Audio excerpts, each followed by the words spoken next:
আসসালামু আলাইকুম গাইস। আমরা সেই কাঙ্ক্ষিত সান্ডার খোঁজে মিশন সান্ডায় গিয়েছিলাম। দেখতে পাচ্ছেন একটি গর্ত খুঁড়ে চেক করলাম আসলে এখানে সান্ডা আসলেই আছে কিনা, কিন্তু নেই। আমরা যতটুকু জানি মরুভূমির ভিতরে ছোট ছোট গর্ত করে সান্ডাগুলো থাকে, তাই আমরা 5 জন মিলে মরুভূমিতে গিয়েছিলাম সেই সান্ডার খোঁজে। দেখা যাক সেই কাঙ্ক্ষিত সান্ডার দেখা পাওয়া যায় কিনা। গাইস, কোথাও যাবেন না, সাথে থাকবেন আমাদের। তারপরে আরেকটু হাঁটার পরে অন্য একটি গর্ত দেখতে পেলাম।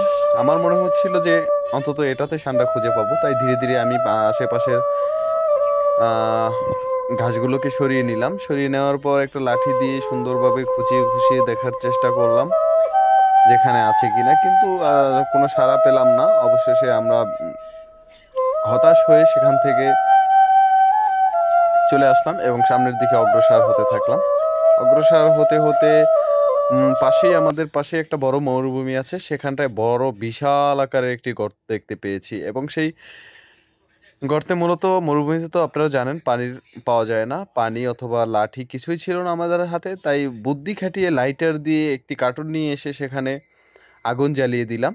গাইস, আপনারা দেখতে পাচ্ছেন আমি আগুন জ্বালাচ্ছি এবং সেই গর্তের মুখে কার্টন বস্তা রেখে আগুন ধরিয়ে দিলাম, যে আগুনের তাপে হয়তো বা যদি এই গর্তে থেকে থাকে সান্ডা অথবা অন্য কোনো কাঙ্ক্ষিত বস্তু আপনাদেরকে দেখাতে পারবো এবং আমরাও আজকের মিশনে সাকসেস হব। সেই উদ্দেশ্যে কিন্তু আমরা গর্তের মুখে আগুন জ্বালিয়ে দিলাম। অপেক্ষার প্রহর গুনতে থাকলাম আগুন জ্বালিয়ে, যে আসলে সান্ডা পাওয়া যায় কিনা। দেখা যাক, সাথে থাকুন আমাদের।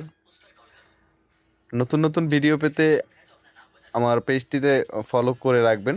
এরকম আরও অনেক ভিডিও আমি আপনাদেরকে দেখানোর চেষ্টা করব। তো একটু আগুন জ্বলতেই আগুনের